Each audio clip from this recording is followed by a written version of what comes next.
Housing. That was an NDP request. It's in the budget, a new $1 billion fund to have truly affordable housing. That was also the case. A number of things are interesting in this bill. I see that I'm at the end of my time, but I would like to say that there are many things that are lacking in this bill. $200 is not enough for people living with disabilities, for example, because it won't bring any people living with disability out of poverty. We could also talk about Indigenous affairs, like Indigenous housing, and the federal government has to do a lot more. Thank you, Mr. Speaker. Madam Speaker. The honourable member will have questions and answers after question period. Statements by members. Déclaration de député, the honourable member for Nepean. Madam Speaker, I am pleased to attend the ribbon-cutting ceremony of New Salvation Army's Barhaven Church and Community Centre. This is a great addition to our Nepean community. Salvation Army is a social services organization that responds to disasters, feed the homeless, and run thrift stores.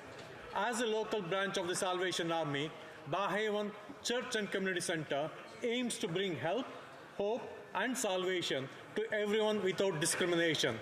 The church is a place to build relationship with people who care, a place to belong to a community of faith, and a place to become a person of purpose. The people of Nepean and I are glad to finally see this wonderful facility built after many years of delay due to red tape. Thank you, Mr. Speaker. The honourable member from Sarnia-Lambton. Mr. Speaker, today is May the 6th. Exactly 2 years ago to the day, at a David Wilcox concert, I met the love of my life, my husband, Paul.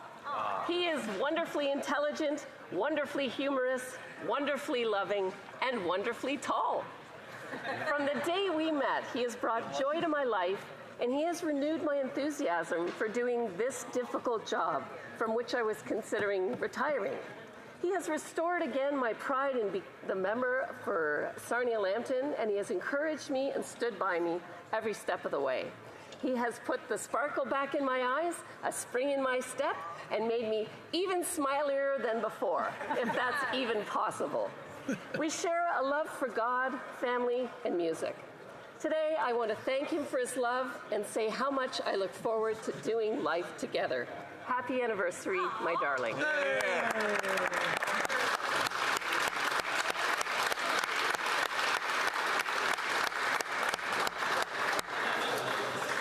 The honourable member from Surrey Centre. Mr. Speaker, today is a special day on the Hill as we mark Dr. Ambedkar's Equality Day and Day of Jayanti. Widely regarded as the father of the Indian Constitution, Dr. Bhimrao Ramji Ambedkar was an Indian jurist, economist, social reformer, and political leader. A champion of civil rights, Dr. Ambedkar's vision for a free India was simple. He wanted equality for all, irrespective of caste, gender, or religion. He carried these values and goals with him as he wrote India's constitution, became India's first Minister of Law, and resigned from government when the Indian cabinet and parliament refused to support crucial civil rights reforms. Mr. Speaker, today, as we welcome guests from Ottawa, from across Canada, guests to Ottawa from across Canada, including the Chetna Association of Canada from Surrey and the Ravidas Sabha from Burnaby, to celebrate Dr. Ambedkar's Equality Day, it's an honor to recognize his long-lasting legacy and praise those who continue his work in India and abroad. Thank you, Mr. Speaker. The honourable member for Mirabel. Mr. Speaker, the year 2024 represents a milestone in the history of the community of Saint-Benoît, now part of the city of Mirabel. Founded in 1799, the village is celebrating its 225th anniversary this year. From the rise of the Patriote movement of 1837-1838 for our freedom and democracy, where the entire village was burned down, to the expropriation of the Mirabel airport site, the people of Saint-Benoît have experienced many moments of adversity in their history. In spite of these trials and tribulations, the industrialization of agriculture, the diversification of agritourism, and the ingenuity of many entrepreneurs over the last few decades have breathed new life into the development of this village. Now you can see why I have such admiration for the people of my riding. The people of Saint-Benoît have in their DNA a sense of honor, solidarity, and innovation. Mr. Speaker, on behalf of the constituents of the Mirabel riding, allow me to wish the people of Saint-Benoît a happy 225th anniversary. The honourable member from Fredericton. Mr. Speaker, today in this special place, I wish to recognize and celebrate the life of an extraordinary person from my home community, Daniel Richard Nichols. Fredericton was not the only city to benefit from Dan's presence, kindness, and dedication, but it would be his final resting place, and we are eternally grateful for the time we had together. I first met Dan after joining the Liberal Party of Canada. I was going through a lot of difficulty in my life, and it was a very tumultuous time. When I needed it most, Dan and his amazing wife, Susan, were there. They showed up, they believed in me, and I am forever indebted to them for picking me up, dusting me off, and offering me hope and energy. They gave me the courage to keep putting one foot in front of the other, to keep fighting for justice, for equity, for better. That's just who Dan was. He was a giver and an optimist with a realist wit, and anyone who was lucky enough to know him would attest to that. We were fortunate enough to gather this past December to raise a toast to our incredible community of volunteers. I was honored to present Dan with the Volunteer of the Year award, and it will forever stay in his name. Green's first hue is gold, its hardest hue to hold, yet Dan somehow stayed golden. Until we meet again, my friend. The honourable member from Portage Lisgar. Last Friday, I was proud to be at the sold-out Winkler Centennial Arena to watch the hometown Flyers sweep the Steinbach Pistons to win the Manitoba Junior Hockey League, their first league title since 1998. The atmosphere was absolutely electric throughout the game, but turned tense in the dying moments when Steinbach tied it up with only 40 seconds left to play to send it into overtime. But have no fear, it was the Flyers' Zach Nicholas who banged in the rebound to score the series-winning goal, and the crowd went wild. Leading up to the series final, the whole city of Winkler was buzzing, and it was amazing to see how the community rallied around the team. The Flyers are a big, heavy team built to win. Led by NHL alumni on the bench, they walked all over the Pistons in the final. And now, the Flyers are off to play in the Centennial Cup in Oakville, Ontario, and will take on the best Junior A teams from around the country. The entire province of Manitoba is cheering them on to bring home the cup. Go Flyers, go! The honourable member from Charlottetown. Mr. Speaker, the month of May marks Multiple Sclerosis Awareness Month. Last week, I met with MS Canada to discuss how we can work together to improve the lives of those living with MS and prevent MS before it starts. For more than 90,000 Canadians, including 1,000 Islanders affected by MS, hope for the future is found in research. It's research that will help us understand the cause, prevent the disease before it starts, discover new treatments, and ultimately find a cure. Here in Canada, we're at the forefront of MS research, but in order to make the progress needed, we must make MS research funding a national priority and commit $15 million in funding for global efforts. I'm proud to be part of a government that is investing in improved healthcare services, increased research funding, and greater accessibility and supports for individuals with disabilities. Together, let us build a future where no one has to face the challenges of multiple sclerosis alone. Thank you, Mr. Speaker. The honourable member from Eglinton Lawrence. Mr. Speaker, today is Yom HaShoah, the annual day to remember the 6 million Jews who were slaughtered during the Holocaust. We mark this somber occasion with the jarring reality that anti-Semitism has never been more pervasive in Canada. B'nai B'rith just published its annual audit reporting nearly 5,791 anti-Semitic incidents committed in 2023, more than double from the year prior. Jews are bombarded daily with epithets like Jews go back to Europe, all the Zionists are racists, and long live October 7th. Some diminish these incidents, but look at university campuses and you'll see Jewish professors and students intimidated and harassed, to say nothing of the synagogues, day schools, businesses, and neighborhoods targeted every single day. If this were any other minority, there would be outrage, and there should be, Mr. Speaker. Yesterday, I met with Rose Lipsig and Pinchas Guter, 2 Holocaust survivors. Their fighting spirit is indefatigable. We owe it to them, the remaining survivors, and all those who perished in the Shoah to remember what our eyes have seen and to teach our children never again. Never again. Never again.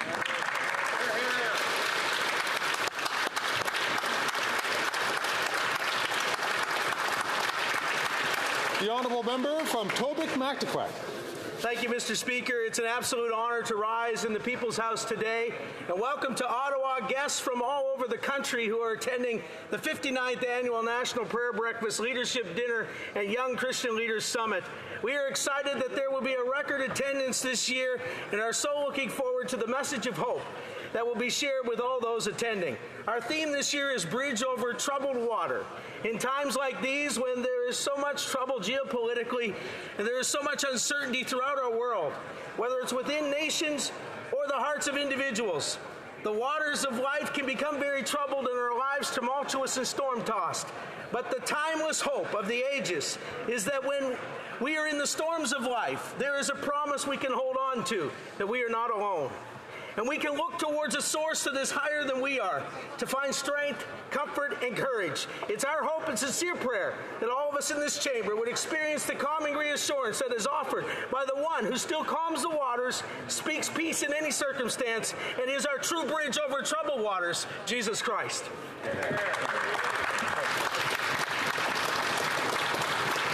The honourable member from Niagara Centre. Mr. Speaker, later today, Great Lakes and St. Lawrence stakeholder groups will be hosting a special event for MPs, senators, as well as officials and staff to learn more about the triple bottom line impacts of this massive freshwater system. Representatives from the Great Lakes Fishery Commission, the Lake Champlain Basin Program, the IJC, the Great Lakes St. Lawrence Cities Initiative, the OCFA, and many more will be on hand to take questions about what they do to help sustain the Great Lakes and the St. Lawrence River as economic and social drivers for millions of Canadians and Americans. This evening, we will be also treated to a special live performance of We Are the Water by Welland Centennial High School. Trust me, Mr. Speaker, a performance you do not want to miss. I encourage all members, as well as their respective staffs, to attend 6 p.m. at SJAM. Canada's freshwater resources are critical to Canada's future and deserve an unwavering respect.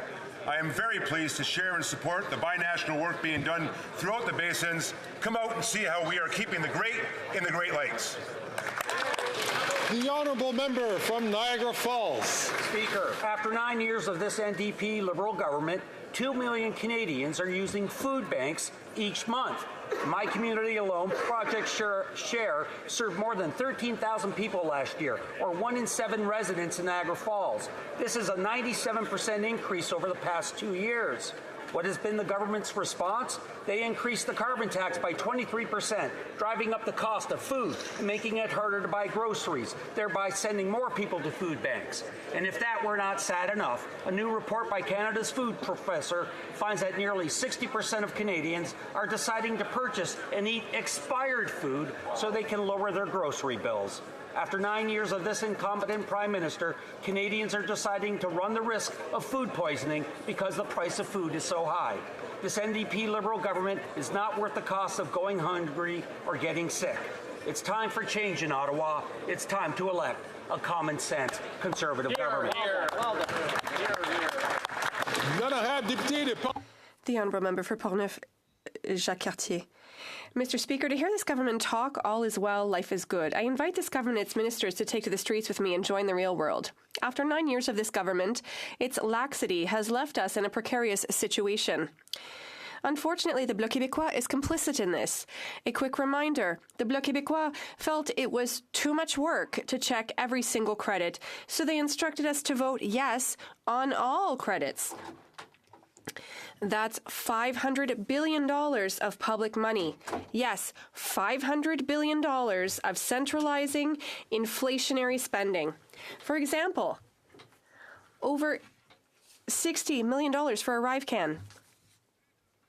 Over $20 million for the Office of the Secretary to the Governor General. The Bloc Québécois says one thing and does the opposite. It's time for a conservative, responsible government that governs with common sense.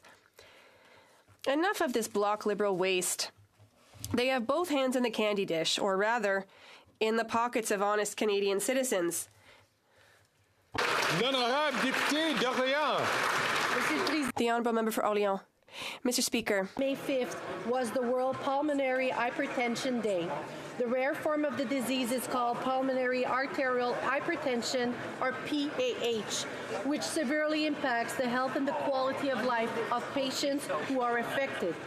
I commend the Pulmonary Hypertension Association of Canada and their patients' ambassadors, Donna Downs and Shirley Durham from my riding of Orléans, for their relentless efforts in raising awareness for Canadians with PAH. Which initiative like the federal government's National Strategy for Drugs and Rare Diseases, investments are being made to help increase access to and affordability of promising and effective drugs for rare diseases to improve the health of patients across Canada. Mr. Speaker, we will continue to work on ensuring those living with PAH are able to access the resources they need. Merci. Thank you. The honourable member from Courtenay, Alberni. Mr. Speaker, today on this first day of Mental Health Week, millions of Canadians are unable to access reliable, quality mental health care as they cope with mental health disorders or mental illness in their daily lives. At some point in our lives, most of us will be touched by mental health issues. Yet cost-free universal care is not available for too many in need of mental health care in the same way as it is for physical health. Too many must turn to for-profit services if they can afford them. For some, compassionate care is available from chronically underfunded nonprofits in communities far away from hospitals and government services. Join me on this day and every day in the fight for parity of mental health care in our universal system, for sustainable funding for community-based service delivery, and for compassion and kindness in our response to the mental health needs of all Canadians. The honourable member from Montcalm. Mr. Speaker, I rise today to mark National Nursing Week. As we all know, nursing is a vocation. A glance, a smile, care, a presence, a person who listens and reassures us. They are at the heart of our healthcare systems, all too often holding the system together. We see them tirelessly working with the sick, the elderly, and the most vulnerable members of our society. Sometimes in remote areas, they are the only people who can assess people's state of health and provide the necessary care. It's a demanding role, requiring vigilance, commitment, excellence, and humanity. Thank you for being there for us day after day so that we have access to quality care. You're changing our lives and shaping tomorrow. Happy Nursing Week. The honourable member from Central Okanagan, Similkameen, Medicina. Mr. Speaker, the Oxford Learning Dictionary defines the word wacko as crazy, not sensible. And to many in British Columbia, what is happening in our beaches, in our neighborhoods and parks, on our playgrounds, in coffee shops, and even in our hospitals is truly wacko. Because this Prime Minister and NDP Premier David Eby have surrendered our most precious public spaces to illegal drug dealers. This is a wacko policy.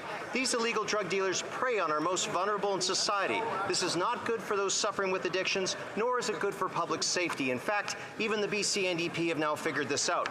Since the BC government asked 10 days ago to stop this wacko far-left legalization of hard drugs project, some 60 British Columbians have died due to the Prime Minister's political dithering. Mr. Speaker, let's end this wacko, failed, deadly, illegal drug experiment in British Columbia, and let's bring common-sense conservative solutions that will protect the public and those battling with addictions instead of supporting illegal drug dealers. Thank you.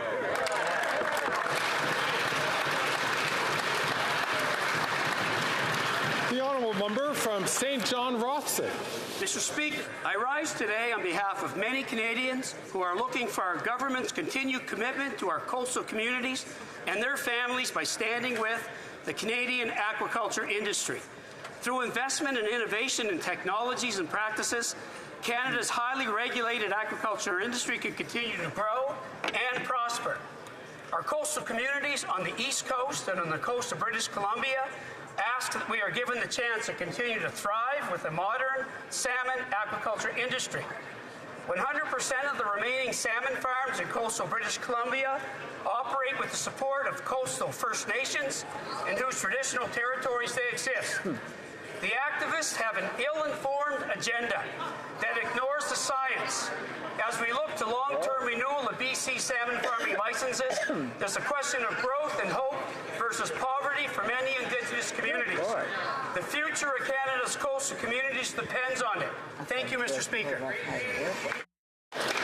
Oral questions. Questions orales. L'honorable chef de l'opposition.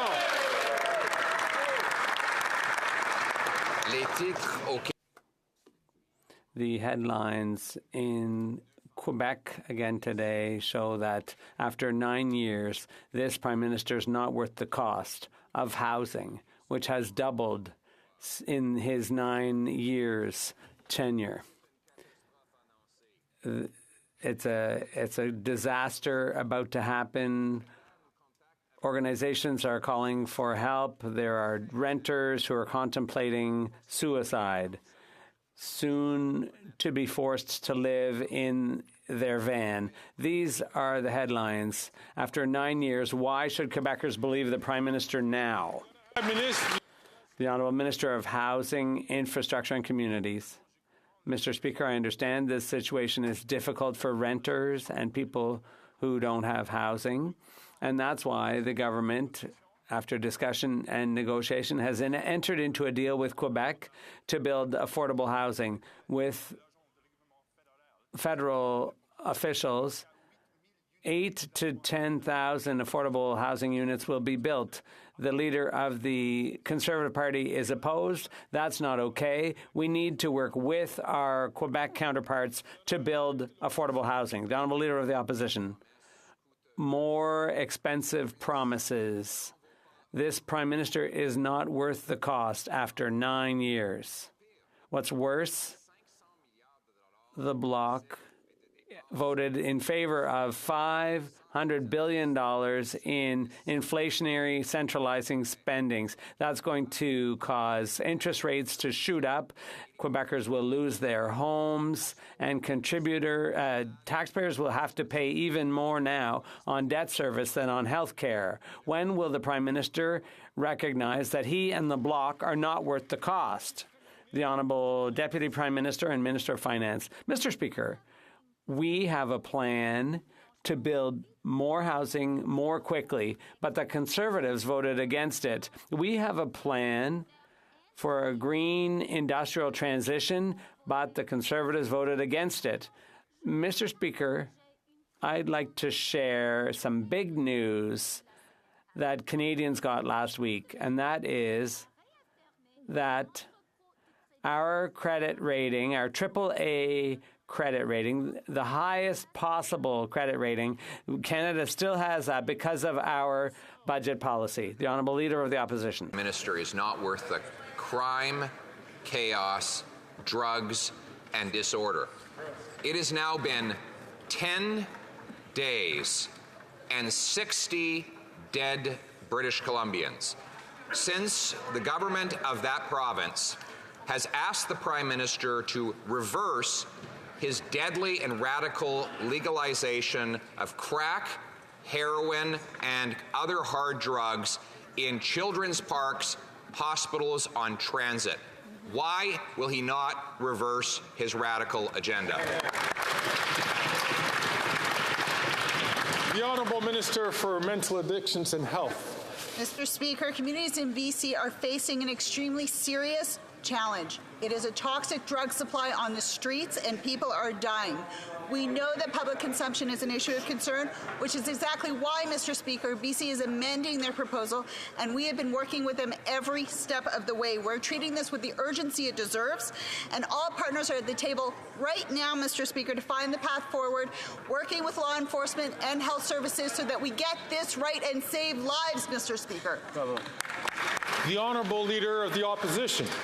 Mr. Speaker, to find a path forward, the path forward is obvious. Ban hard drugs, invest in treatment, bring our loved ones home drug-free.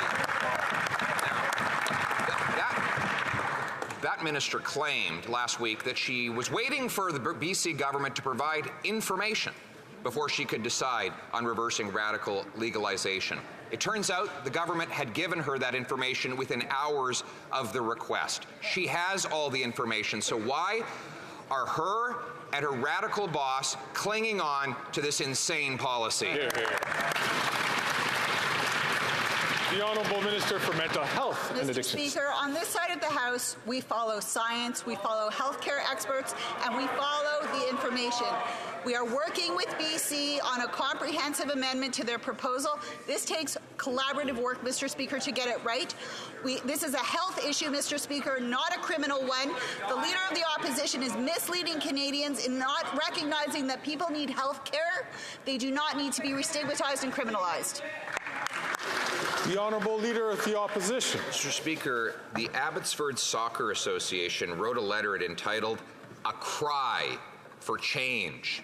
Volunteers with the organization have found dirty needles that can puncture innocent children in the playing field. Other BC fields have had women raped and overdose, have found addicts naked, have had pets actually overdose because there's so much drug contamination on the site. What are they thinking over there? The Honourable Minister of Finance and Deputy Prime Minister. Mr. Speaker, a pilot project was put in place at BC's request. BC now has serious concerns about some aspects of that. We share those concerns and we are addressing them. But I do want to say, Mr. Speaker, I do not think there is a family in Canada that is untouched by the tragedy of opioids. And I think that it is absolutely abhorrent to try to score political points off the pain of Canadians. L'honorable député de La Prairie. The Honourable Member for La Prairie. Mr. Speaker, the creative people working at Radio-Canada are worried. The cultural community is worried. The Quebec government's talking about a catastrophic scenario. In short, the plan to bring CBC and Radio-Canada closer together is disturbing and looks more like a plan to save CBC at the expense of Radio-Canada. And no wonder. The CBC's Liberal-appointed CEO has had no qualms about going after Radio-Canada. Internally, they say everything's on the table, including programming and management. Will the Prime Minister commit to maintaining Radio-Canada's independence from the CBC? The Honourable Minister of Canadian Heritage. Mr. Speaker, I'll repeat what I said last week. In no way will services to Francophones in Canada, whether it's in Quebec or outside Quebec, in no way will those be affected by internal restructuring at CBC Radio-Canada. What upsets me is hearing the Bloc, and it's basically the same position the Conservatives took, that CBC and Radio-Canada should be completely separate and funded separately. I don't understand where they're going with that. It makes no sense. The Honourable Member for La Prairie.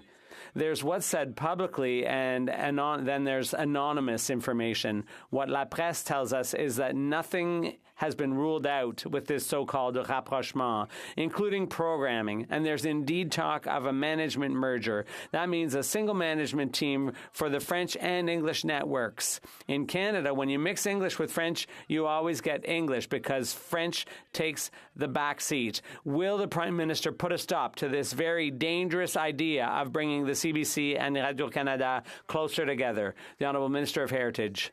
Mr. Speaker, I would point out that the Conservatives are applauding when the Bloc talks.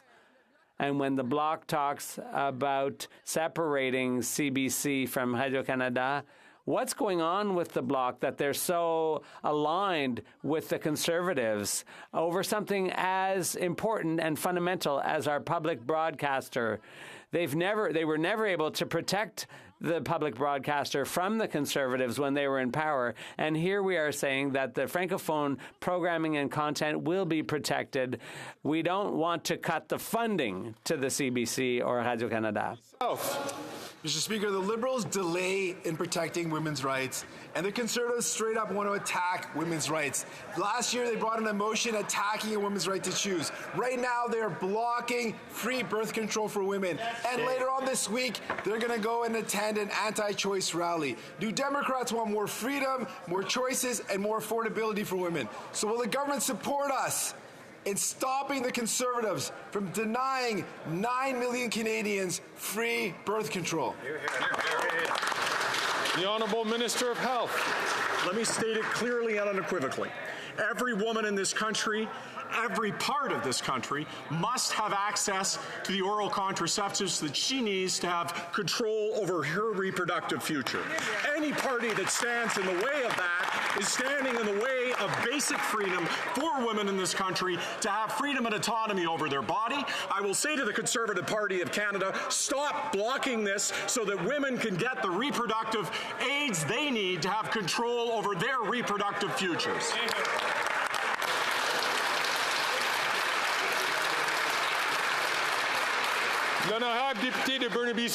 The Honourable Member for Burnaby South. Mr. Speaker, free contraceptives will save women hundreds of dollars and give them more freedom to choose. But the Conservatives want to block that. They want women to pay more and have less freedom.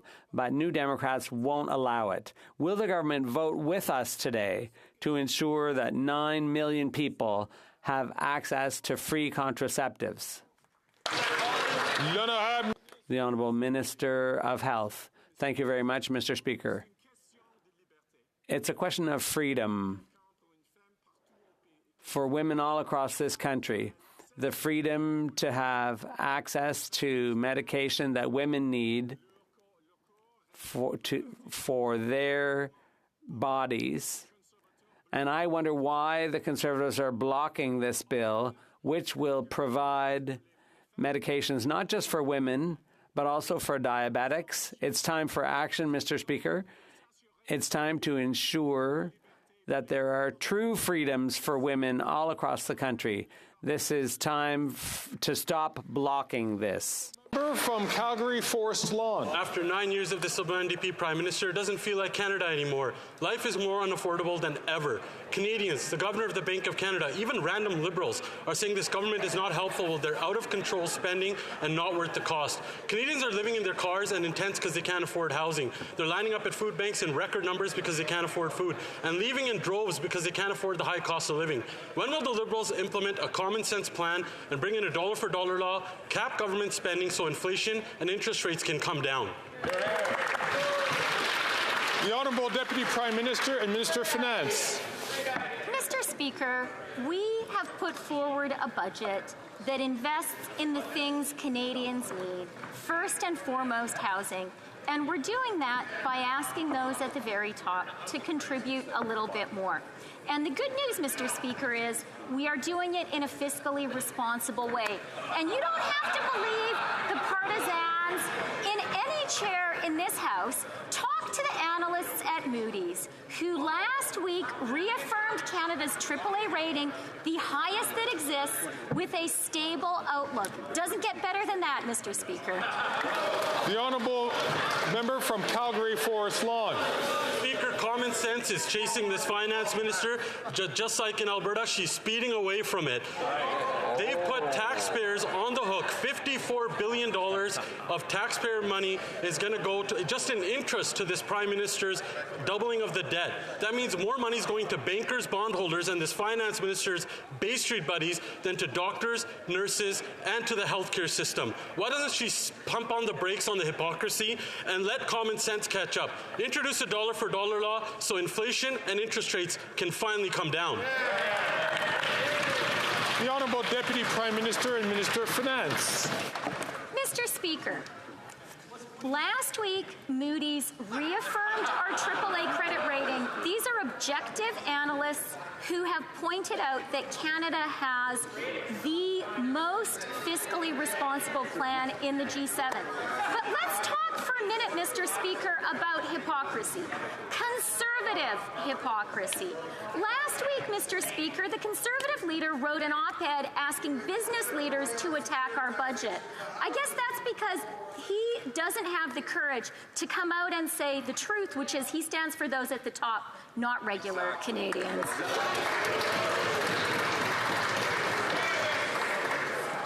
The Honourable Member from Northumberland, Peterborough South. Last week, the Governor of the Bank of Canada confirmed what millions of Canadians already know. Liberal spending is making life more expensive. 9 years of NDP Liberal deficits had led to a lost decade, lowering standards of living, record food bank usage, and a housing crisis. Will the government finally commit to a dollar-for-dollar rule that allow Canadians to feed their families and keep their homes? Great job, Phil. The Honourable Deputy Prime Minister, Minister of Finance.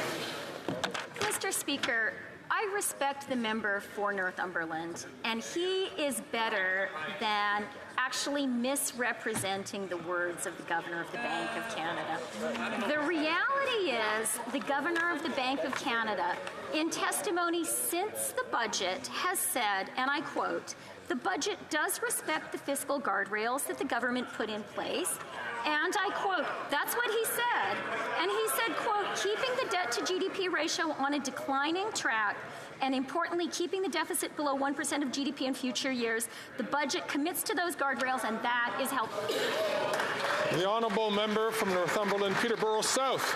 I will quote the Governor directly. He said that this Liberal budget is not helpful. It's more distraction, more denial. In order to cover up their record of massive deficits, which has led to over $54 billion of interest being paid in this budget alone. We'll pay more in the GST. We'll collect more in the GST, or collect more here than in the GST in terms of interest. We will pay more in interest than we will in healthcare transfers. When will they finally get their deficits under control so that Canadians can eat and then keep their homes? Hear, hear.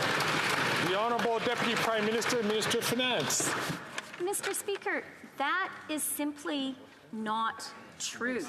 I encourage people to read the testimony of the Governor of the Bank of Canada and news reports about that testimony. Here is what he said, and I am quoting precisely: "Keeping the debt to GDP ratio on a declining track, and importantly, keeping deficits below 1% of GDP in future years. The budget also commits to those guardrails going forward, and that is helpful." Those are the words of the Governor. People can just take a look at the transcript, Mr. Speaker. Then I have Deputy. The Honourable Member for Charlebourg-Saint-Charles. Mr. Speaker, Quebecers are struggling. Mortgage renewals are hurting them. Mortgage rates are high, due in part to the chaotic management of public finances by this Prime Minister and the Bloc.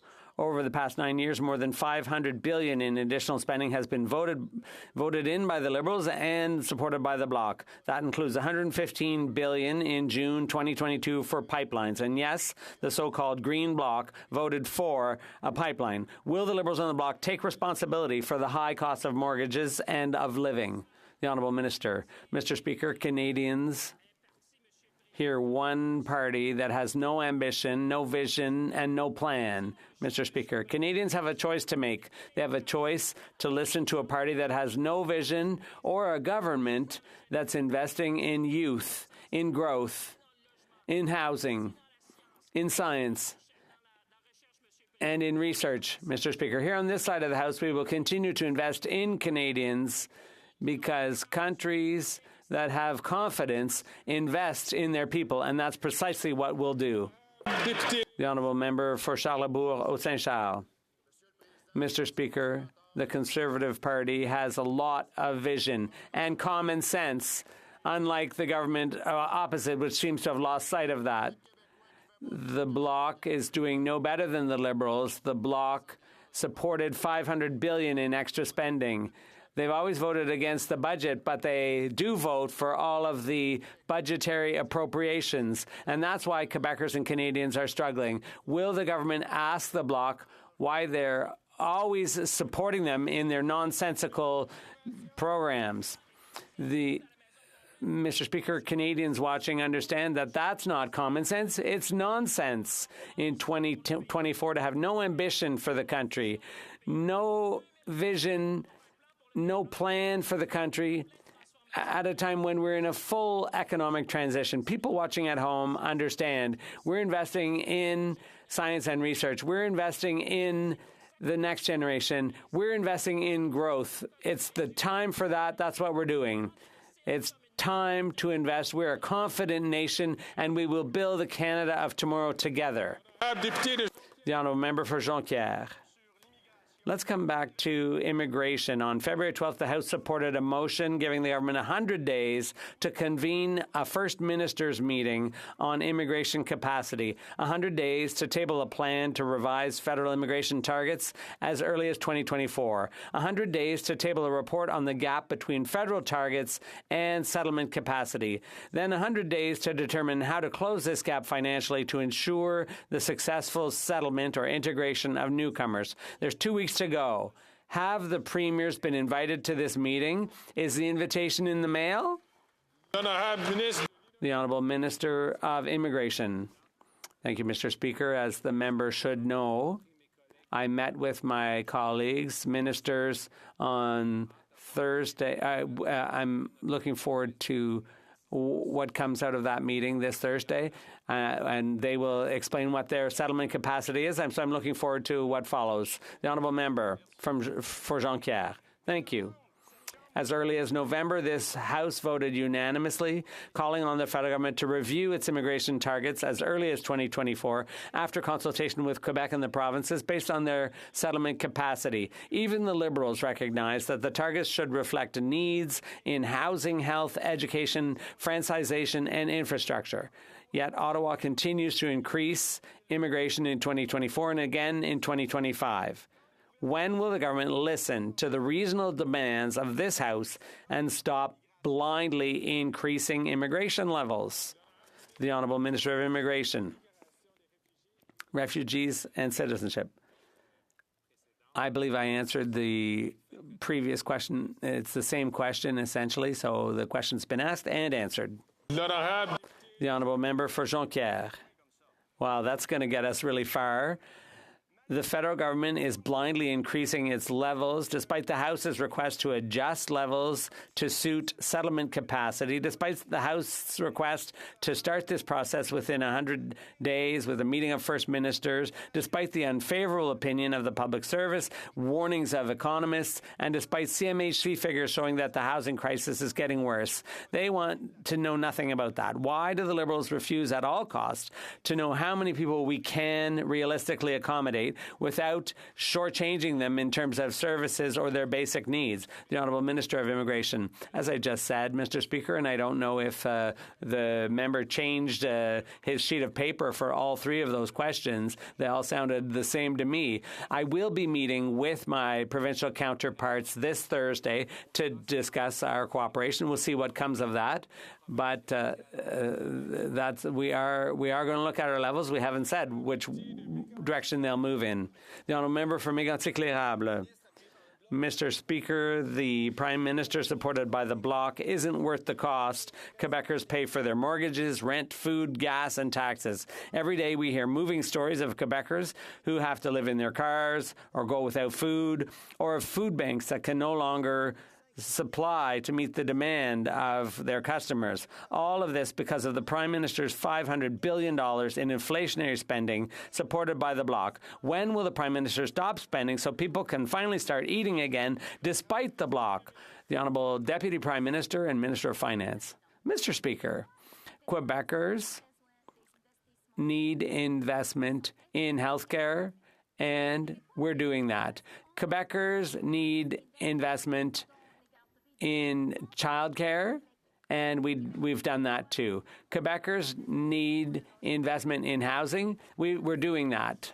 The only thing the Conservatives understand is cut, cut, cut, and austerity, because they're afraid of raising taxes on the wealthy. The Honourable Member for Mégantic-L'Érable. Quebecers are already experiencing austerity imposed by this government. They can't afford rent. They can't afford groceries. That's the reality Quebecers are dealing with every day.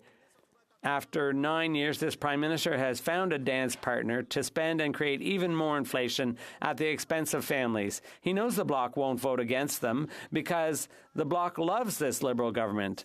The Bloc House Leader himself told TVA, we're not going to scrutinize everything the government spent. What good is the Bloc if it votes for $500 billion in Liberal inflationary spending? When will the Bloc-backed Prime Minister stop impoverishing Quebecers?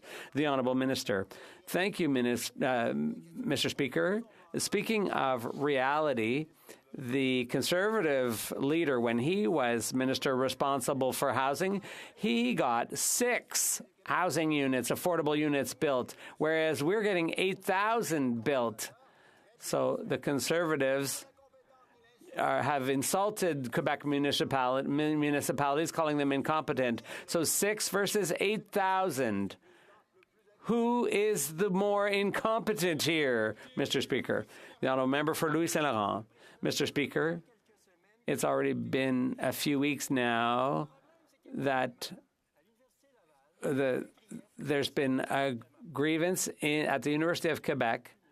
The status of the university has changed. The question is, does the member for Quebec City, did the member request that advantage, or did he simply accept the University of Laval's offer? It's a queer question. Could we get a clear answer, please? The Honourable Government House Leader. Mr. Speaker, I thought better of the member than that. He knows that Canada has among the strictest rules in the world when it comes to conflict of interest and ethics. This minister has been exemplary when it comes to strict adherence to conflict of interest and ethical rules. So I'm very surprised to hear that question coming from that member. The honourable member from Vancouver East. Amnesty International, Human Rights Watch and other advocates have called on the Liberals to end Canada's rights-violating immigration detention system. This system traumatizes people seeking safety. Provinces have ended immigration detention in their jurisdictions. Instead of following their lead, this federal government plans to lock up migrants and asylum seekers in federal prisons. They also want to codify this practice into law. This is in violation of international human rights standards. When will this government stop jailing people seeking safety and a better life? The Honourable Minister for Public Safety. Mr. Speaker, I appreciate our honourable colleague's question. I share her concern that the rights of all individuals must be respected. I think she will understand that there are a very small group of individuals with perhaps violent criminal pasts, those that may be involved in terrorist activity, for whom releasing in the community is not an acceptable option for public safety. We'd worked for many years with the provinces that kept this very small group of individuals in the appropriate custody, and now we're going to take our responsibility at the same time respecting their rights. Hear, hear. The honourable member from Courtenay, Alberni. Mr. Speaker, every minute, 2 garbage trucks worth of plastic are dumped into the world's oceans. Canada has the longest coastline in the world, and plastic and industrial waste are choking the shoreline, making its way into our food and harming vital ecosystems. But the Liberal solution? Cancelling the Ghost Gear Fund, which creates local jobs and removes plastic and marine debris from our waters. This government says they care about the environment, but refuses to act to protect it. Yep. Will the Liberals immediately restore this funding so that we can continue to clean up our coasts? Yes. Here, here. L'honorable ministre, pêches océans. Monsieur le Président, on sait au niveau de pêche. Mr. Speaker, at the DFO, we know how important the state of our oceans are, and we are working very hard.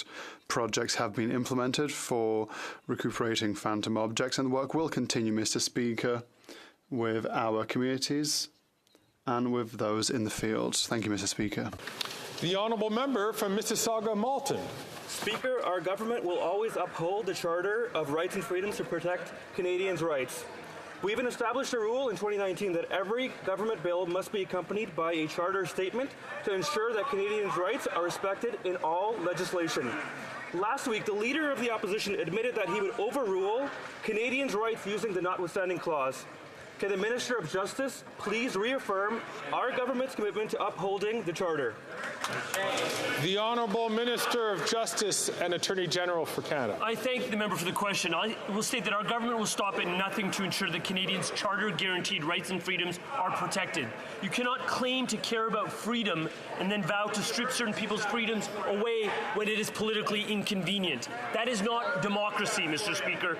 The opposition has said they'll start with criminal justice matters, but where will they stop? Religious rights, abortion rights, the rights of the LGBTQ2 community? our government will always protect all Canadians' rights. It's a wake-up call that the Leader of the Opposition cannot and will not do the same.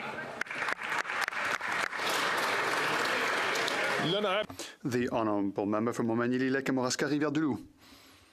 Mr. Speaker, after 9 years of this Liberal government, the crises are getting worse and worse and worse. Housing, cost of living, and now the opioid crisis. The situation in Montreal is getting worse and worse. Crack and heroin can be found close to schools, and people are afraid for their parents and their families. Who has helped the Liberals in this policy? The Bloc Québécois. They are simply not worth the cost, Mr. Speaker. My question is simple. When will the Prime Minister put an end to this radical, hard drug legalization process? The Honourable Leader of the Government in the House. The member knows full well that there have been no such requests from Quebec, and so there will be no change considered in treating opioids in Quebec. The Honourable Member for Bellechasse-les-Etchemins-Lévis. Mr. Speaker, after 9 years, the Bloc continues to support this Prime Minister's full spending spree. The Bloc wants more transfers to the provinces, but then votes in favour of $500 billion in centralising and inflationary credits. We just don't get it on this side. Without housing, Quebecers are becoming homeless, which is having a major impact on the healthcare system. The Bloc and the Prime Minister are simply not worth the cost. When will this Bloc-backed Prime Minister stop wasting money so that Quebecers can be housed with dignity? The Honourable Deputy Prime Minister and Minister for Finance. Thank you, Mr. Speaker. Mr. Speaker, it would perhaps be a good idea for the Conservatives to talk to the Quebec provincial government, the mayors of Quebec's municipalities. This because we have an agreement with Quebec that seeks to invest in housing. The province of Quebec and the federal government know how important it is to invest in housing, to invest in order to help support Quebecers. But these Conservatives simply only understand austerity. The Honourable Member for Chicoutimi-Le-Fjord.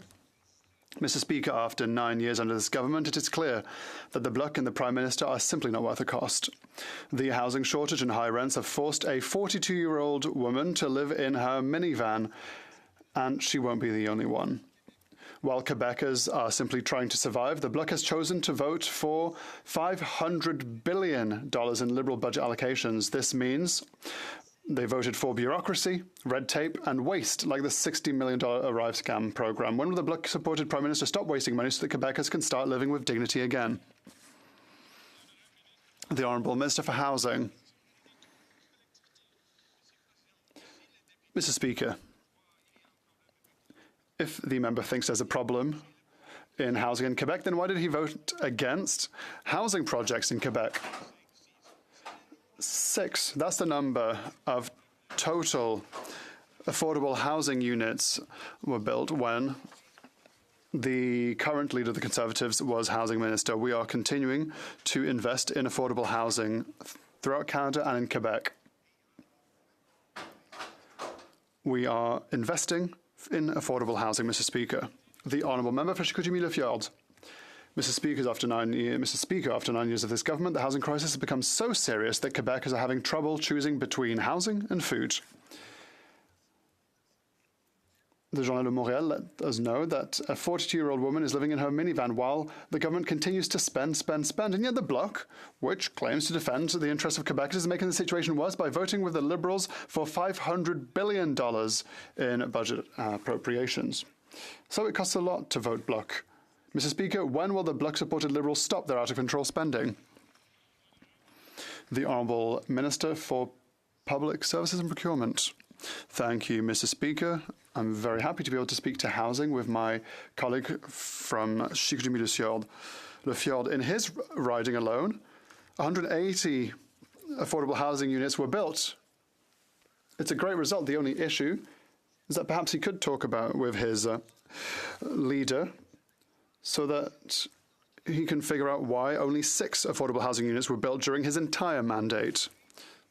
Great news for his riding, but the comparison is not the same.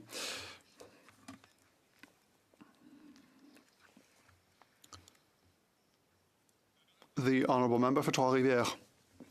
Mr. Speaker, the initial report of the HoC Commission unequivocally reveals the extent of foreign interference in our elections. The government will today table a bill containing measures to counter this interference.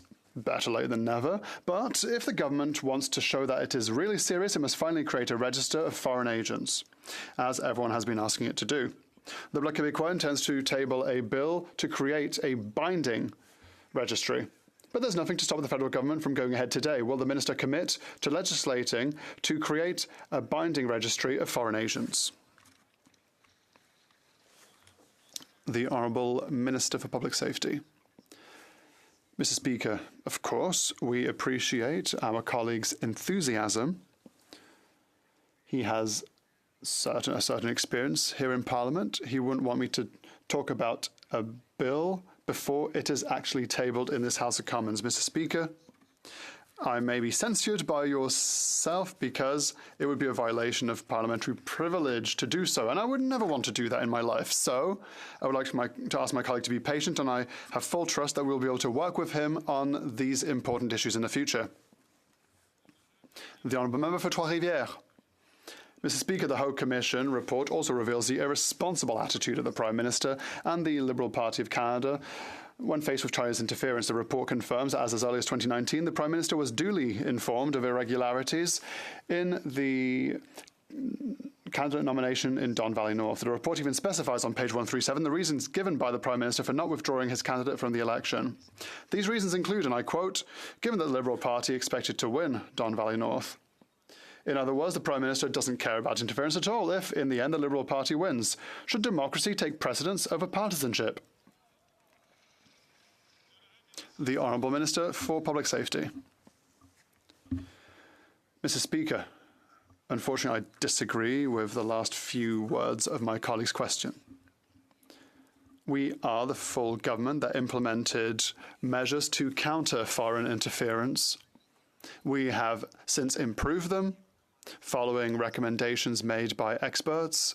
We have adjusted them, fine-tuned them, to strengthen them. We have worked with our friends in the Bloc and other parties in order to allow the HoC Commission to do its work. We are looking forward to the recommendations.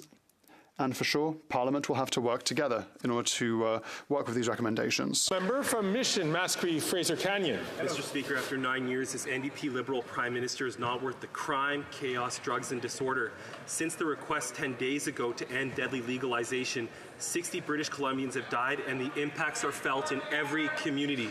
The Abbotsford Soccer Association has to sweep their fields for dirty needles and deal with open drug use at our community parks. Patrons of the SkyTrain in Surrey Centre fear open use of meth on our transit system. Can the minister provide the date when they will finally cancel this wacko policy? Here, here, here. Now ask the honourable member from Timmins, James Bay, to please keep his voice quiet unless he's recognised by the Speaker to speak. The Honourable Minister for Mental Health and Addictions. Mr. Speaker, the pilot program in BC was set forth at BC's request to save lives. They have come to us now to amend their proposal, and working with the BC government, law enforcement, healthcare services to get this right to save lives of people who are dying because of a toxic drug supply is an urgent priority for us, Mr. Speaker.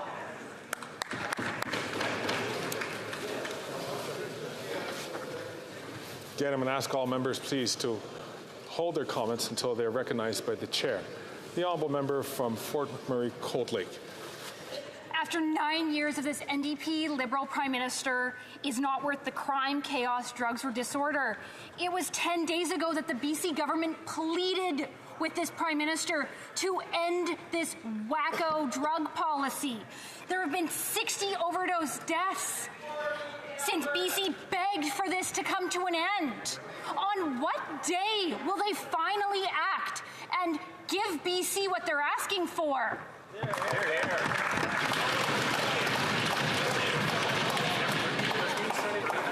Again, I'm going to ask the honourable member from New Westminster Burnaby, please, not to take the floor until he's recognized from doing so. And I know that this is a very difficult issue for many, And so I ask members please to listen carefully to the questions and listen carefully to the answers. The Honourable Deputy Prime Minister and Minister of Finance. Mr. Speaker, we have a very effective collaborative relationship with the province of British Columbia, and it is frankly insulting to the province to suggest that the province needs to beg us for anything. The province has serious concerns about their pilot project. We share their concerns, and we are working collaboratively and effectively to address those concerns. What we're not doing is playing partisan politics with the lives of real people.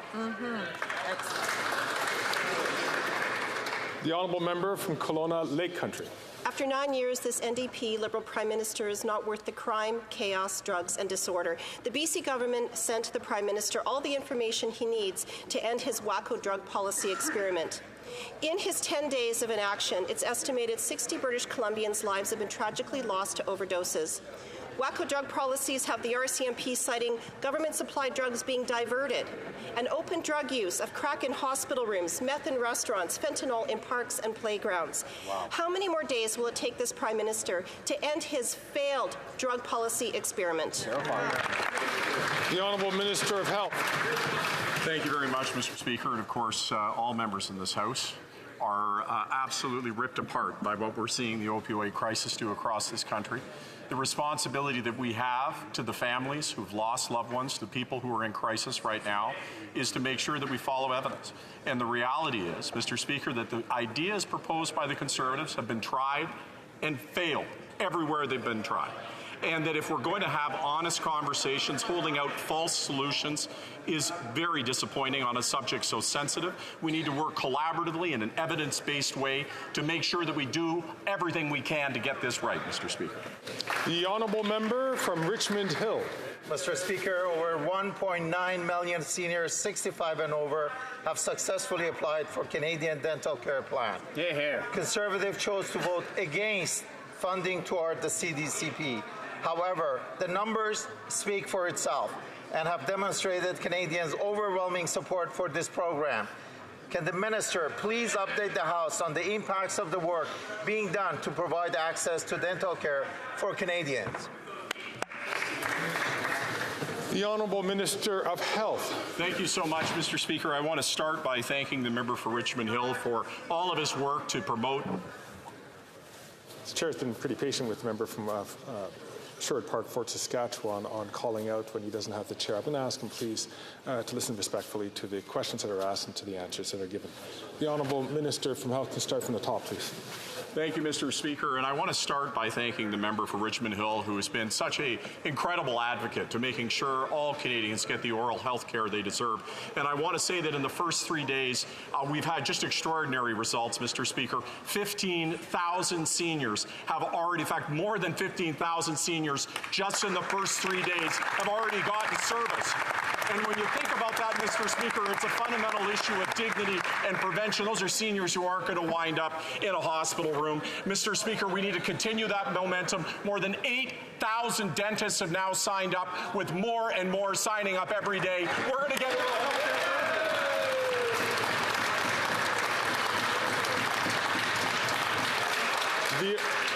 the Honourable Member from Wellington, Halton Hills. Mr. Speaker, on April 11th, the Prime Minister said that it wasn't simply an overall the election was free and fair, but that in every single constituency election, election integrity held and it was free and fair. Justice HoC concluded otherwise. She concluded that well-grounded suspicions about PRC interference in Don Valley North could, quote, could have impacted who was elected to Parliament. This is significant, end quote. Does the government agree with Justice Hogue that PRC interference could have impacted who was elected to Parliament in Don Valley North? The Honourable Minister for Public Safety.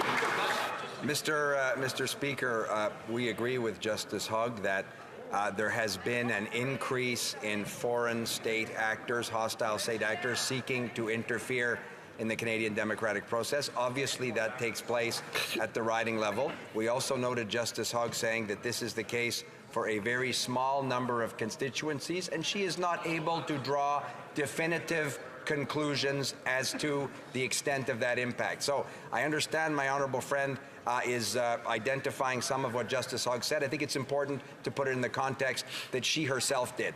Yes. The honourable member from Wellington, Halton Hills. Mr. Speaker, I'll tell the government what Justice HoC concluded in Steveston, Richmond East. She found that, quote, there are strong indications of PRC involvement, and there is a reasonable possibility that these narratives could have impacted the result in this riding. Again, the Prime Minister said just several weeks ago that every single constituency election integrity held, and it was free and fair. Does the government agree with Justice HoC that PRC interference could have impacted the election result in Steveston, Richmond East? The Honourable Minister for Public Safety. Mr. Speaker, we think that Justice HoC has done a very serious job in terms of understanding the extent and nature of foreign interference and helping Canadians understand also the tactics that foreign hostile state actors may use and how they seek to undermine the confidence of Canadians in democracy. So I think we should be very careful, Mr. Speaker, before we take out of context specific things that Justice HoC has said. Our government, unlike the government that was in office before 2015, has taken this matter seriously and will continue to do everything necessary, Mr. Speaker, in this regard. The honourable member from Leeds Grenville, Thousand Islands and Rideau Lakes. The Liberal Employment Minister got caught cashing checks from his secret lobbying business. Turns out his own department got lobbied and then gave $10 million out, and the minister himself announced it. After 9 years of this NDP Liberal government, it's clear they're not worth the cost or that corruption. How much did the minister pocket, and is the government prepared today to announce that they're going to have the RCMP investigate this latest Liberal scandal?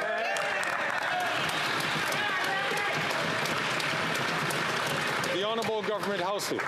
The minister has, of course, addressed that matter, Mr. Speaker, but let's talk about the member for Leeds Grenville, who in this House, in an alarming way last week, failed to rule out using the notwithstanding clause to deny the right of women to reproductive services in this country. There are 80 members of that caucus who have green or yellow lights from the Campaign Life Coalition. That's right. Who is going to be standing up over there to make sure that the rights of women are protected against these conservatives anti-choicers?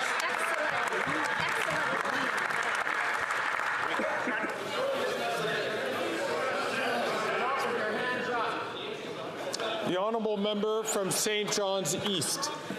Cutting the pollution that is fueling costly climate change while building a strong, sustainable Canadian economy that creates jobs and invests in competitive, decarbonizing world is the key to success in the 21st century.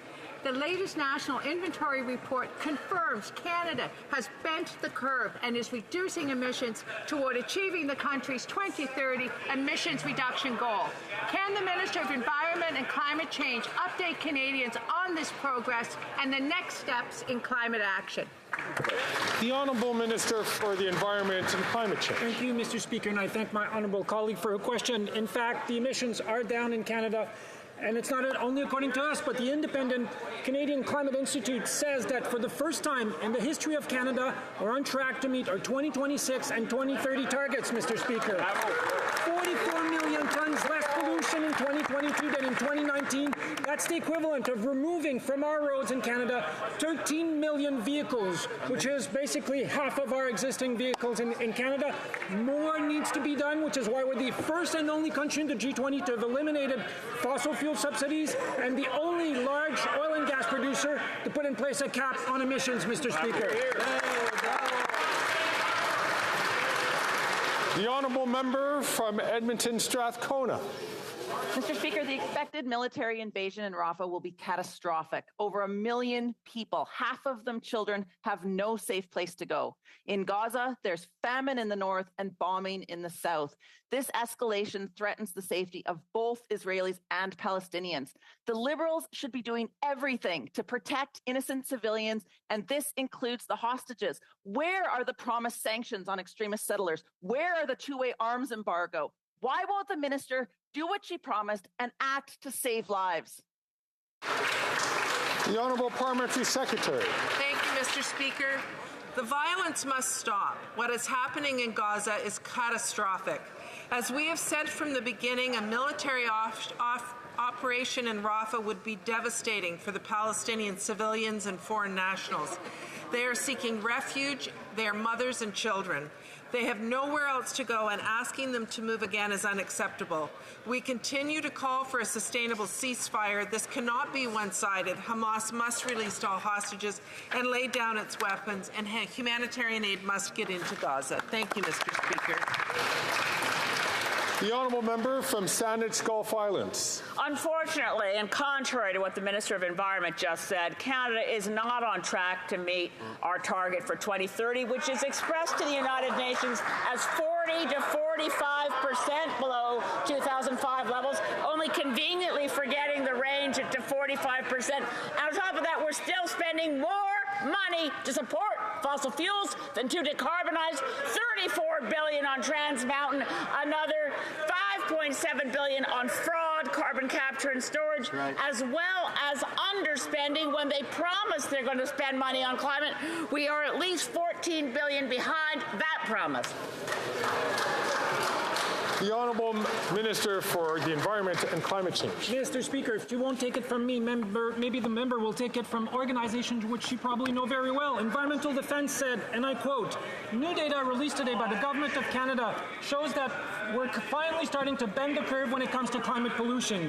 GHG emissions in 2022 were the lowest they've been in 25 years, Mr. Speaker, with the exception of the pandemic years. The Pembina Institute said Canada's climate policies are starting to pay off. It appears the suite of measures introduced by the Government of Canada over the last years is starting to make a notable dent in our overall emissions." Thank you, Mr. Speaker. As we bring to the end of question period, again, I want to encourage all members, please, to keep their comments to themselves until they're recognized by the chair. I did hear the minister give his answer, but I could see that some members are having some difficulty doing so. Out of respect for your colleagues, I'd ask all members, please, to only take the microphone when they're expected to take the microphone. Affaires courantes ordinaires. Routine proceedings. Tabling of documents. The Honourable Parliamentary Secretary. Order 3688. I have the official language. Excuse me, I'm going to just I'm going to interrupt the Honourable Parliamentary Secretary. I'm going to ask all members, please, to take your conversations outside. I'm certain members will want to pay attention to what is doing this. And if I could encourage all members who could hear my voice just to say to your closest partner, shh.